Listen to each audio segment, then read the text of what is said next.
तो कल हम लोगों ने कहां तक प्रसंग सुना था कि गालव ऋषि आए और आकर के दृष्ट बुद्धि की बेटी विषया का उन्होंने जब हाथ देखा तो हाथ देख करके क्या बोले कि परम सुंदर परम गुणवान एक बालक से इसका ब्याह होगा और वही बालक कालांतर में कुंतलपुर, जहां के आप मंत्री हो, यहां का राजा बनेगा। ये सुनकर के दृष्ट बुद्धि तो बड़े प्रसन्न हो गए। मेरी बेटी का ब्याह एक राजा से होगा, भावी राजा से होगा।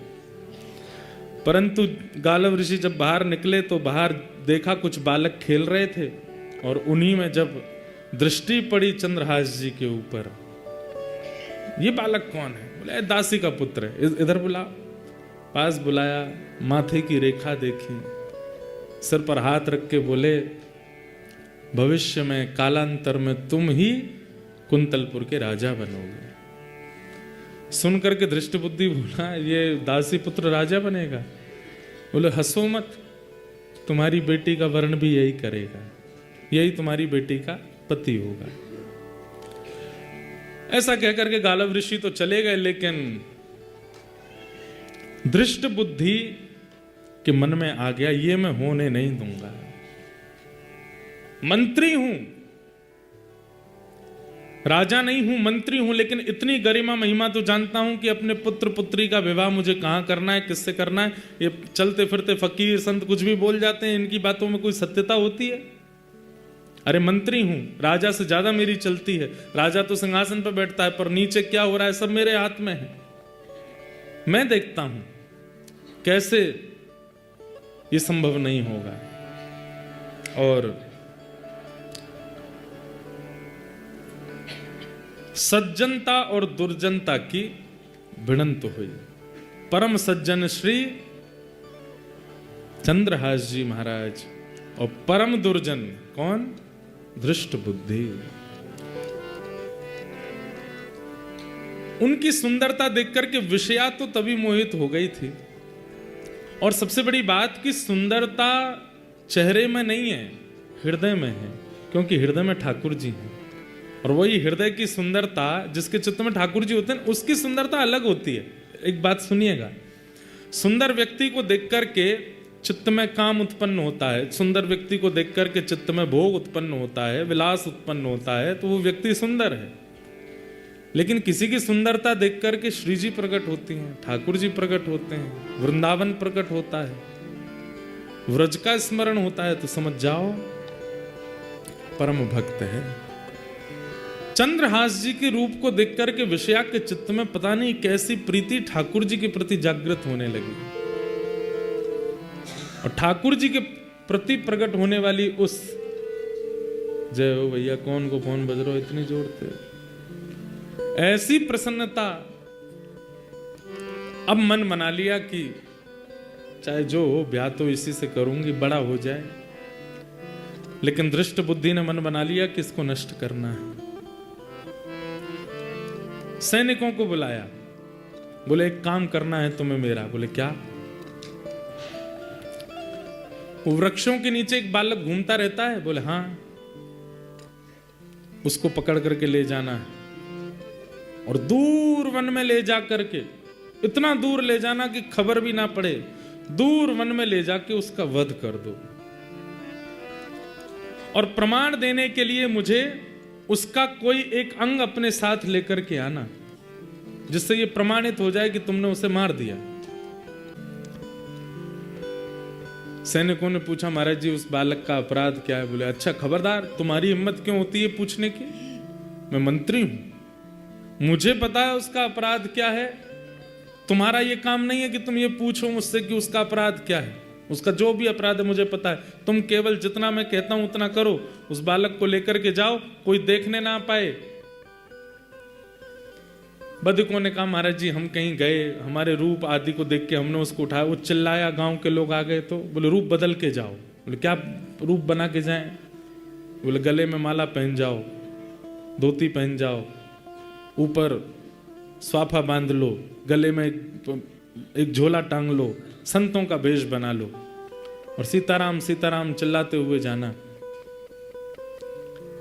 सुना है उसको सत्संग कीर्तन बहुत प्रिय है और संतों के पास वो सहज खुद ही चला जाता है। संत बन के जाओगे तो आ जाएगा। सैनिकों ने संतों का रूप धारण कर लिया और संत रूप धारण करके वो सब सैनिक जन गए चंद्रहास जी के पास। चंद्रहास जी बैठ करके भगवत स्मरण कर रहे थे। प्राण श्री कृष्ण, जीवन श्री कृष्ण, मां श्री कृष्ण, पिता श्री कृष्ण, जीवन उद्धारक श्री कृष्ण, सर्वस्व श्री कृष्ण। जैसे ही वे रूप बदल करके चंद्रहास जी के पास पहुंचे, चंद्रहास जी को देखते ही पता नहीं कैसी एक परम शांति सी का अनुभव उनको चित्त में होने लगा। परम शांति का अनुभव देख करके मानो ऐसा मन होने लगा हम और देख लें, इसके पास बैठ लें, इसके रूप को निहारते रहें, इसकी आंखें, इसके नाक, इसका मुख, इसके कान, पता नहीं परी अच्छी सी शांति से प्रकट कर रहे हैं। पर सारे सैनिक एक दूसरे के प्रति सोच रहे हैं कि कहीं ऐसा नहीं मुझ में लोभ आ रहा हो, ये सब लोग मेरी स्थिति को देख के कुछ और सोचें। पर वास्तव में सबके चित्त में एक साथ लोभ आ रहा था उसको देखने का। एक सैनिक दूसरे से बोला, सुनो मैं तो इस पर मोहित हो रहा हूं, इसको मारने में मैं तुम्हारा साथ नहीं दूंगा, मैं यहीं रुक जाऊंगा, तुम इसको आगे ले जाना। तो दूसरा बोला, मेरी भी यही हालत हो रही है। तो तीसरे को बोलते हैं ये ले जाएगा। तीसरे को बोले सुनो तुमसे पहले तो मैं ही लट्टू हुआ जा रहा हूं इस पर। कहने का अभिप्राय जिसके चित्त में ठाकुर जी होते हैं ना, उसको देख करके दुर्जन के भी चित्त में कहीं ना कहीं सहज सरलता आती। ये सब प्रमाण है बंधुओं हमारे भजन का। हमारे अंदर अगर भजन है, ठाकुर जी हैं, तो हमारी उपस्थिति अगर 4 लोगों के चित्त को परिवर्तित नहीं कर रही है, तो इसका मतलब है कि भजन नहीं है, आडंबर है। एक को भी अगर परिवर्तित करती है, एक के चित्त में भी कुछ परिवर्तन लाती है, आपका रूप, आपका स्वरूप, आपकी बोली, समझो ठाकुर जी स्तब्ध हो गए। अच्छा एक बात और, हमने हमारे नाना जी से एक बात पूछी। मैंने कहा नाना जी एक बात बताओ, हमारे पूज्य नाना जी पंडित श्री कृष्णलाल शास्त्री जी बड़े अच्छे भागवत के विद्वान और ब्रज साहित्य के विद्वान। उनसे हमने एक बार पूछा, मैंने कि नाना जी जैसे प्रहलाद जी की भक्ति देख करके सारे सैनिक भक्ति करने लगे, भजन करने लगे,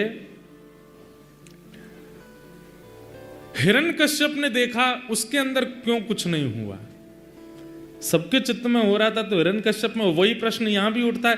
जब सबके चित्त में चंद्रहास जी को देख करके प्रेम, प्रसन्नता, भक्ति उत्पन्न हो रही है, तो फिर दृष्ट बुद्धि के चित्त में क्यों नहीं? हमारे नाना जी एक सहज सरल सा उत्तर देते थे, लाला अगर बटन ऑन करोगे तो एक बटन से कई बार वो दीपावली पे लंबी लंबी लाइट्स जलती हैं ना, सारी लाइटें जल जाती हैं, पर वही जलती हैं जिनमें जो फ्यूज नहीं होती, जिनमें करंट पहुंचता है। लेकिन उन्हीं लाइटों में कई बल्ब ऐसे होते हैं वो फ्यूज होते हैं, करंट आने के बाद भी वो नहीं जलते, इसका मतलब वो फ्यूज हैं। कहने का अभिप्राय, ऐसे ऐसे रसिक संत, ऐसे ऐसे महापुरुष लुधियाना आते हैं, दंडी स्वामी जी महाराज की सिद्ध पीठ में बैठते हैं, इतने लोग ये सब जल गए, जितने भी लोग यहाँ खड़े हैं सबके अंदर जो है करंट जैसी गया, सब प्रज्वलित हो गए, पर इतने के बाद भी जो प्रज्वलित नहीं हुआ समझो फ्यूज है, भीतर से खराब है, इतने के बाद भी प्रज्वलित नहीं हुआ। तो हमारे नाना जी कहते हिरण्यकश्यपु फ्यूज है। तो और वही बात यहाँ आज याद आई कि यहाँ पे दृष्ट बुद्धि भी फ्यूज है। अच्छा आदमी फ्यूज कब होता है? आदमी फ्यूज कब होता है? वैष्णव अपराध से। अगर वो किसी वैष्णव के प्रति दूषित बुद्धि रखता है, जैसे कोई रसिक संत हैं, उनके आप प्रणाम करते हो, दर्शन करते हो, उनको वंदन करते हो, उनकी कथा सुनते हो, पर कभी आपके मन में आ गया यार ये उतने ऊंचे हैं नहीं जितना हम सोचते हैं, ये तो ऐसे ही हैं, ये भी हमारी तरह लोभी हैं, ये भी हमारी तरह कामी हैं, ये भी हमारी तरह ही हैं, ये भाव आते ही आपके द्वारा वैष्णव अपराध हुआ, वो फ्यूज हो जाता है। फिर चाहे कितना करंट देते रहो, प्रज्वलित नहीं होगे। उसी के बाद फिर भक्ति सूक्ष्म होनी प्रारंभ हो जाती है। उसी के बाद भाव खत्म होने शुरू हो जाते हैं, नेत्रों के आंसू सूख जाते हैं, फिर कुछ नहीं होता, फ्यूज हो जाते हैं। तो दृष्ट बुद्धि फ्यूज है। लेकिन ये सारे जो सैनिक हैं देख करके चंद्रहास जी को देखते रह गए। लेकिन थोड़ी देर बाद इन सैनिकों ने बात की, बोले कि अगर हमने इसको मारने का मन नहीं हो रहा, इसका कोई अपराध नहीं है, पर अगर हमने इसको नहीं मारा तो हम मारे जाएंगे। छोटे छोटे बच्चे, हमारे घर परिवार सब, हमारा वो दृष्ट बुद्धि मंत्री बहुत दुष्ट है, सब खत्म कर देगा इसको नहीं मारा तो। और ऐसा भी नहीं कि हम जाके कह देंगे मार दिया, वो तो प्रमाण मांगेगा, प्रमाण दिखाओ, उसका कोई अंग दिखाओ, क्या काट के लाए हो। सावधानी से सुनना। दृष्ट बुद्धि की आज्ञा की ज्यादा प्रेशर था इनके ऊपर, सैनिकों के ऊपर। तो सैनिकों ने जैसे ही आंख खुली चंद्रहास जी की, बैठे हैं संतों के भेष में थे, तुरंत चरणों में प्रणाम किया। अब तो महाराज वो और बिक गए, बोले कितना प्यारा है, एक तो रूप इतना सुंदर, स्वभाव कितना अच्छा है इसका, चरणों में प्रणाम कर रहा है। तुरंत जल लेकर के आए नदी का, तो चरण धोने लगे, बोले मुझे चरणामृत चाहिए। मेरे गुरुदेव जो मुझे नियम बता के गए, नारद जी महाराज ने चंद्रहास जी को यहाँ पर अद्भुत ज्ञान प्रदान किया, उसका विषय तो मैंने छेड़ा ही नहीं है। उसमें नारद पांचरात्र संपूर्ण सिखा करके गए हैं, जो भगवान ने नारद जी को बताया कि एक वैष्णव का नियम कैसा होना चाहिए, एक वैष्णव की रहनी कैसी होनी चाहिए, एक वैष्णव का स्वभाव कैसा होना चाहिए, वो सब भगवान ने नारद जी को सिखाया। नारद जी ने आज चंद्रहास जी को सिखाया है, और वही नारद जी ने प्रहलाद जी को सिखाया, वो ध्रुव जी को सिखाया। तो उसमें एक नियम है, संत दिखते ही परिचय अपरिचय बाद की बात, दिख रहा है स्वरूप से संत हैं, सबसे पहले प्रणाम करो, और हो सके तो चरणामृत ले लो। चंद्रहास जी दौड़ करके गए, जल लेके आए, चरणामृत लेने लगे। अब वो सब सैनिकों के मन में आवे, कैसे मारेंगे इसको। बोले भैया इसकी ऊपर देखो ही मत, आंखों पे हाथ धर लो, अपने बच्चों का विचार करो, अपनी जान प्यारी है तो इसको मारना पड़ेगा। ए बालक चंद्रहास, तुम बहुत अच्छा कीर्तन करते हो, कृपा है ठाकुर जी, हमारे आश्रम पर करोगे। आपका आश्रम कहाँ है? दूर है, यहां से जंगल पार करके जाना पड़ता है, चलोगे? चल दूंगा नाथ, संतों की आज्ञा तो नकारनी नहीं है, गुरुदेव की ऐसी आज्ञा है, आप कह दे मैं चल दूंगा, चलो। और श्री आगे आगे चारों वो सैनिक चल रहे हैं संत भेष में, और पीछे उनके चरणों को देखते हुए, नियम देखिए, दृष्टि उठा के बात नहीं करनी, महापुरुष से चरण देखते रहिए, केवल उसके चरण देखते हुए उनके चरण चिन्हों को बीच बीच में अपने माथे से लगा लेते हैं। ठाकुर जी रीझते जा रहे हैं चंद्रहास पर।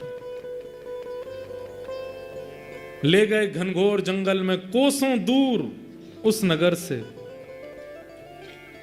अचानक से वे चारों रुके, और जैसे ही पलटे, अपना भेष हटाया, सैनिकों के भेष में आ गए, अपने खड़क तलवार आदि लेकर के हाथ में खड़े हो गए। पर वो सैनिकों जैसे लगे ही नहीं रहे, क्यों? आंखों में दया है, हाथ कांप रहे हैं। चंद्रहास बोले, आप सब लोग, ये महात्मा जी आपका रूप कैसे बदल गया? हे संत चरण, आपने अपने कपड़े उतार के क्यों फेंक दिए? माला जी क्यों उतार दी? और ये खड़क आदि क्यों ले लिए? चंद्रहास, हमसे ज्यादा बात मत कर, नहीं तो हम तेरे पे मोहित होते चले जाएंगे।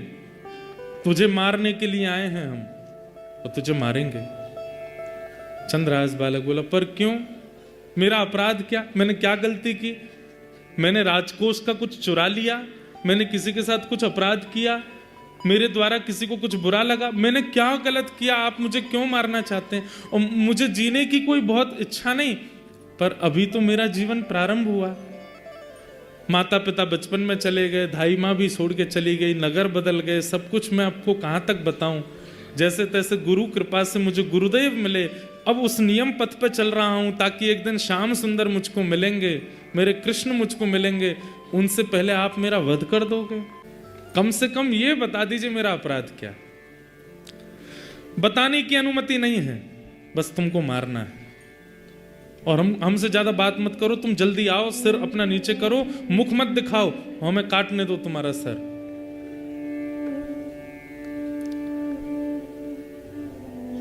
चंद्रहास बालक थोड़े घबरा गए, हाथ जोड़ करके बोले एक आज्ञा चाहिए। बोले क्या? अंतिम इच्छा मैं अपनी पूरी कर सकता हूं। बोले क्या अंतिम इच्छा है? बोले आज सुबह से ठाकुर जी की सेवा नहीं करी, अपने ठाकुर सेवा कर लूं, ठाकुर जी का भोग लगा दूं, चरणामृत पी लूं, उसके बाद ले चलना, मार देना। मैं कहां गली चौबारों में रहने वाला, मैं किससे जाके कहूं कि मुझे बचाओ? कोई है भी तो नहीं मेरा। अब मेरे पास कोई रास्ता नहीं, मरना तो मुझे है ही है, पर मैं अपना नियम तो कर लूं। ठाकुर सेवा, अब तू वापस जाएगा ठाकुर जी लेने? नहीं, ठाकुर जी मेरे कोई सिंहासन मंदिर में थोड़ी हैं। तो कहां है ठाकुर जी? तुरंत मुंह से ठाकुर जी निकाले, गाल में रखते थे चंद्रहास। देख करके सैनिकों के नेत्र सजल हो गए, हम कैसे मारे इसको? कितना भावुक है, कितना भक्त, मुख में ठाकुर जी लेके घूमता है। मेरे पास कुर्ता भी नहीं है, मेरे पास जेब भी नहीं है, मेरे पास सिंहासन नहीं, इसलिए मुंह में रख के घूमता हूं। गुरुदेव ने आज्ञा दे दी इसलिए, अपने मन से नहीं। तुरंत गए पास के जल में जाकर के शालिग्राम भगवान को स्नान कराया, एक पत्र का आसन बना के उस पर बिठा दिया, पुष्प तोड़ के लाए, उनका वंदन करने लगे। एक मट्टी में ही थोड़ा जल मिला के चंदन रज जैसा बना करके ठाकुर जी का तिलक स्वरूप लगाया, ठाकुर जी की प्रसादी तिलक स्वरूप अपने लगाई, फल तोड़ करके लाए, ठाकुर जी को अमनिया करके पवा दिया। सैनिक जन देख रहे हैं और बस एक दूसरे का हाथ पकड़ के कह रहे हैं भैया मुझसे ये अपराध नहीं होगा, मैं अपने घर वालों के लिए मरने को तैयार हूं, इसको नहीं मारूंगा। अरे थोड़ा धैर्य रख, मारना है, थोड़ा और साहस कर, मारेंगे हम इसको। अंत में ठाकुर जी के चरणों में प्रणाम करते हुए गाने लगे और गाते गाते ठाकुर जी से बोले, हे नाथ, मैं अपने प्राण त्याग रहा हूं आज आपके चरणों में, बस अपनी एक अंतिम प्रार्थना आपसे करना चाहता हूं। एहो विधि नाथों पे अचरा पसार मांगू, जन्म जन्म दीजो याहि ब्रज बसी, अहीर की जात समीप नंद घर, एहो विधि नाथों पे अचरा पसार मांगू, जन्म जन्म दीजो याहि ब्रज बसी। चंद्रहास जी अपनी झोली फैला करके ठाकुर जी से बोले, हे नाथ, पता नहीं इस जन्म पे तो मेरे से क्या ही अपराध हुआ कि बचपन से सब ऐसा हुआ कि मुझे समझ नहीं आता कि मैंने क्या अपराध किया। सब बिगड़ता गया, लेकिन मुझे वो बिगड़ा हुआ नहीं लगा। अच्छा, मुझे गुरुदेव नारद मिले, मुझे आप मिले, आपकी सेवा मिली, बस नाथ एक ही प्रार्थना, अगले जन्म में भी आप मिल जाना, उसके अगले जन्म में भी मिल जाना, उसके अगले जन्म, और जब जब मैं जन्म लूं आप मुझे मिलते रहना, बस मेरी यही अंतिम प्रार्थना है नाथ। और ये प्रार्थना करके ठाकुर जी के आगे सर झुकाते हुए चंद्रहास बोले, सैनिकों, हे वधिकों, अब आप मेरा सर काट सकते हैं, तुरंत काट दीजिए, मैं देखूंगा नहीं, मैं ठाकुर जी के चरणों में सर झुका के बैठा हूं, आप मेरा सर काट दीजिए। सैनिकों ने तुरंत अपने खड़ग उठाए, हाथ पांव ऐसे कांप रहे हैं उनके। आज वही खड़ग जिससे अनेकों के सर धड़ से अलग किए, आज वो इतना भारी लग रहा है कि उसको चार मिलकर के नहीं उठा पा रहे। हाथ से खड़ग छूट गया, चरणों में गिर गए, बोले कि चंद्रहास, हम नहीं कर पाएंगे, पर तुम बताओ, तुम तो एक भक्त हो, हम मंत्री से कैसे बचे? वो हमें मार देगा अगर हम कोई प्रमाण लेकर के नहीं गए तो। नहीं महाराज, आप मारिए मुझे, आप अपना कार्य कीजिए, आपकी क्या गलती, आप तो मंत्री की आज्ञा मान रहे हैं। तभी एक, अब देखो ये भी ठाकुर जी की कृपा है, ठाकुर जी जो करते हैं सोच समझ के करते हैं। तभी एक सैनिक की दृष्टि पड़ी कि चंद्रहास जी के पैर में 5 नहीं 6 उंगली है। कई लोगों के एक एक्स्ट्रा अंगूठा होता है, कई लोगों के पैर में एक एक्स्ट्रा उंगली होती है, कई लोगों को उनको कहते तो ऐसा ही है कि वो शुभ होते हैं जिनके 6 उंगली हैं। दृष्टि पड़ी तुरंत, अरे रुको रुको रुको रुको, चंद्रहास अपने पैर दिखाओ। पैर दिखाया तो 5 एक अंगूठा 4 उंगली और कन्नी उंगली में 1 उंगली और थी। बोले मिल गया, बस थोड़ा कष्ट होगा तुमको, बिल्कुल चुपचाप आंख बंद कर लो अपनी। चंद्रहास जी ने आंख बंद की। करोगे क्या? बोले करो आंख बंद। आंख बंद की, वो उंगली पकड़ के उसको काट दिया और काट करके बोले बस अब तुम भाग जाओ यहां से, दिखना नहीं, हमें प्रमाण मिल गया, हम इसको जाके दिखा देंगे कि मार दिया। उंगली लेकर के आए, छोटा बालक था, मुख लाना हमने उचित नहीं समझा, उंगली ले आए हैं, मर गया चंद्रहास। और चरणों में प्रणाम करके चंद्रहास जी को खूब रक्त निकला। उन सैनिकों ने प्रणाम किया, बोले चंद्रहास तुम भाग जाओ यहां से, अब वैसे ही तुम कोसों दूर हो और दूर चले जाओ, और जीवन में कभी अवसर मिलेगा तो फिर देखेंगे तुमको, हम सौभाग्य मानेंगे तुम दोबारा मिले तो। उंगली छोटी सी काट करके ले गए सैनिक जन। इतने नाचते हुए आ रहे थे क्यों? मारना भी नहीं पड़ा, काम भी हो गया। यहां पर दृष्ट बुद्धि मंत्री सैनिकों को देखता है, बड़े खुश लगते हो ऐसा लगता है काम हो गया। जी हुजूर, काम कर दिया हमने, प्रमाण दिखाओ। उंगली दिखाई, देख करके हंसने लगा दृष्ट बुद्धि। संत बोलता था उससे ब्याह होगा मेरी बेटी का, संत बोलता था वो राजा बनेगा यहाँ का। ये सब संत वंत कुछ नहीं होते, इनकी बातें ऐसी रहती हैं। और अब देखो अपनी पुत्री का ऐसे कुल में ब्याह करूंगा और देखना फिर क्या होता है। अब हो गया पत्ता साफ। और ये गालव ऋषि, इनको तो कभी बुलाना ही नहीं अपने यहाँ, कुछ भी बोल जाते हैं। मंत्री से बड़े थोड़ी होते हैं संत ऋषियों की वाणी। यहां पर चंद्रहास जी थोड़े लंगड़ा रहे हैं, पैर में चोट है, रक्त बहुत निकला। अपने शालिग्राम जी को मुख में धर के कुछ फल आदि पा लिए थे, वहीं सो गए, एक वृक्ष के नीचे सो गए ठाकुर जी का स्मरण करके। पास में एक देश था, एक नगर था, और उस नगर का नाम था चंदनावती नगर राज्य। और उस नगर का राजा था, उसका नाम था कुलिंद राजा। उसकी पत्नी का नाम था मेधावती। ये कुलिंद राजा जो थे, इनके कोई संतान नहीं थी। इन्होंने पुत्सियों ने बताया, बोले आपका वंश तो आगे नहीं बढ़ेगा, तो फिर कुलिंद नगर का राज्य का राजा कौन होगा? तो उन्होंने देखा, बोले महाराज आपको एक यज्ञ करना पड़ेगा, और उस यज्ञ की पूर्णाहुति कलश लेकर के आपको जंगल में एक सरोवर है, वहां जाना पड़ेगा, वहां स्नान करना पड़ेगा। जब आप वहां से लौट करके आ रहे होंगे तब आपको एक बालक मिलेगा, वही बालक आप गोद लेंगे और वही बालक कुलिंद देश का राजा बनेगा। ठाकुर जी जैसे स्क्रिप्ट राइटिंग कोई नहीं कर सकता भैया ऐसी सुंदर डायरेक्टर हो तो ठाकुर जी जैसे। हम सबकी स्क्रिप्ट लिख रखी है उन्होंने, कब कहां क्या हो जाए कुछ नहीं पता है। अब सोचिए, अब वो कुलिंद राजा, उसने अनुष्ठान किया, अनुष्ठान करने के बाद यज्ञ विसर्जन के लिए सरोवर स्नान करने जा रहा है। सरोवर में स्नान करके जैसे ही लौटे तो कहा था सैनिकों ने कि वो ब्राह्मणों ने, लौटते समय बस ध्यान से देखते आना, एक बालक मिलेगा। लौटते समय जब आ रहे थे तभी दृष्टि पड़ी, एक वृक्ष के नीचे चंद्रहास जी बैठे ठाकुर जी का स्मरण कर रहे हैं। जाते ही राजा ने उनके पास बैठे बोले पूछ तो लूं, कहीं किसी का बेटा ना हो, कहीं किसी और का ना हो, मेरे को तो अनाथ बालक चाहिए जिसको मैं अपने कुल दीपक बनाऊं। ये कौन है इसकी जानकारी तो ले लूं। पूछा कि तुम कौन हो?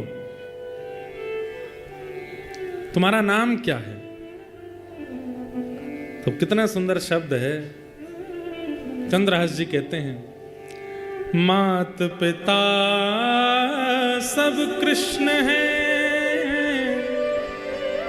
मात पिता सब कृष्ण है घर यह आकाश। मेरे माता पिता कृष्ण हैं और ये आकाश ही मेरा घर है। नाम हमारो सब कहे बालक चंद्रहास। माता पिता सब कृष्ण हैं, घर है यह आकाश। और सब चलते फिरते बोलते थे, इसलिए अपना नाम पता चला, मेरा नाम है चंद्रहास। सुन करके राजा चकित हो गए, अपनी रानी को देखने लगे। तुम्हारी माँ कौन है? बोले कृष्ण। पिता? वो भी कृष्ण। ताऊ चाचा सब कृष्ण। आकाश ही मेरा घर है, मेरा नाम चंद्रहास। मतलब अनाथ नहीं। नाथ तू अनाथ को, भगवान का नाम नाथ है। द्वारिका नाथ, जगन्नाथ, श्रीनाथ, सब जगह नाथ हैं। और नाथ का मतलब क्या होता है? रक्षक, स्वामी। अगर आप नाथ हैं, नाथ, तो मुझसे बड़ा अनाथ कोई नहीं है। हम सबको कहना चाहिए, नाथ तू अनाथ को, तो अनाथ कौन मोह। आप सब अनाथ नहीं है? सबको लगता है कि ये उमेरो। अच्छा, कल रिजाइन दे दीजिए अपने काम से, कमाई छोड़ करके घर पे बैठो, पत्नी से कहो चलो आलू पराठा बनाओ। आज काम पे नहीं जाना? नहीं जा रहे, छोड़ दिया। पत्नी एक बार अच्छा मेरे पास रहना घर पे, बड़े वाले गिलास में लस्सी लेके आओ, इतना बड़ा पंजाबी गिलास, पियो। शाम को बोलो आज कुछ और बनाओ, पिज्जा बनाओ, रात्रि में ये वाला पराठा बनाओ, सुबह ये बनाओ। 1 दिन 2 दिन 3 दिन, हर दिन डिमांड करो। 7 दिन बाद रसोई पर खड़ी खड़ी बोलेगी खाना ही है कि कमाना भी है। देवी अब कमाई उमाई कुछ नहीं, अब तो तान दुपट्टा से। तो कल परसों की व्यवस्था कैसे होगी? भगवान देखेंगे। पत्नी हो, बच्चे हो, माँ हो, पिता हो, सगे हो, संबंधी हो, 7 दिन में खलने लगोगे उनको। 7 दिन बाद प्रिय नहीं लगोगे। इच्छा होने लगेगी कि बस ये पड़ा ही रहेगा क्या, कुछ करना नहीं इसको। हम किसी के प्रिय इसलिए हैं क्योंकि हमसे उसका कोई स्वार्थ है। मानते तो हमारा भी परिवार है, हमारा भी सब कुछ है, हम बोल रहे हैं यहां बैठ करके, पर मुझे भी पता है, आपको भी पता है, स्वार्थ लाग करहि सब प्रीति। अपना कौन है? तो फिर हम अनाथ नहीं हुए।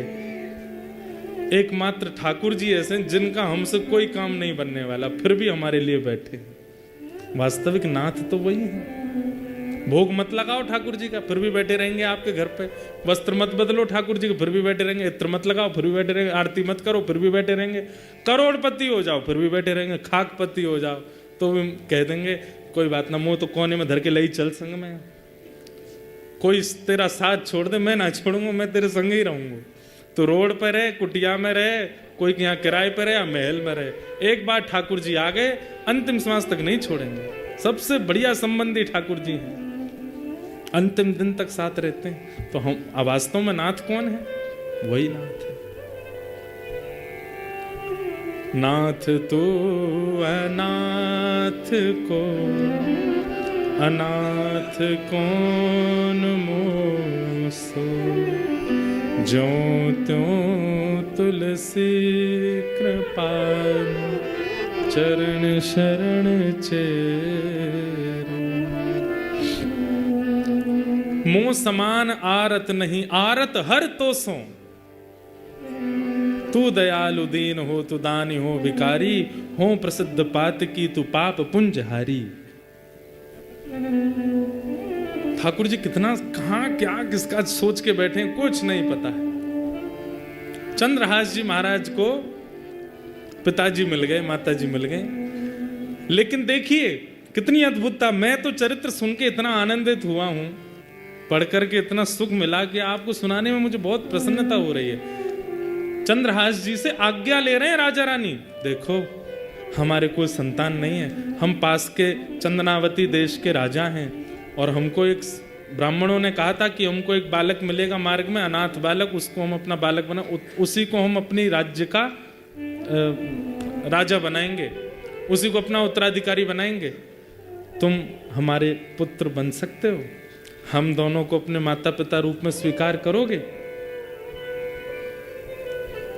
तुम जो कहोगे वो हम करेंगे। मतलब जैसे कोई लड़का लड़की का ब्याह होता है, ऐसे संबंध हो रहा है। ये सुनकर के चंद्रहास जी महाराज बोले, देखिए माता पिता तो मेरे कृष्ण हैं, उनके अलावा मैं किसी को मानता नहीं, पर आपको पुत्र की आवश्यकता है, इसलिए मैं आपकी भरपाई तो कर दूंगा, लेकिन मेरी एक शर्त है। क्या? मेरे भजन में, मेरे साधन में, मेरी सेवा में आप विक्षेप तो नहीं करेंगे? मुझे ठाकुर जी के भजन में दिक्कत तो नहीं देंगे? अरे क्यों देंगे हम दिक्कत? तुम्हारे लिए एक छोटा महल बनवा देंगे, तुम राजकुमार होगे उस देश के, प्रेम से रहना, अनेक सेवक हूं। नहीं, मुझे कोई सेवक नहीं चाहिए, मैं अकेला अपने ठाकुर जी की सेवा अपने हाथ से करूंगा। बस मुझे इतना वचन दे दीजिए, मेरी सेवा में आप विक्षेप नहीं डालेंगे तो मैं चलूं। हमें मंजूर है बालक, हम कोई तुम्हारी विक्षेप नहीं, तुम खूब प्रेम से सेवा करना, 24 घंटा लगे रहना सेवा में, बस तुम हमें स्वीकार करना।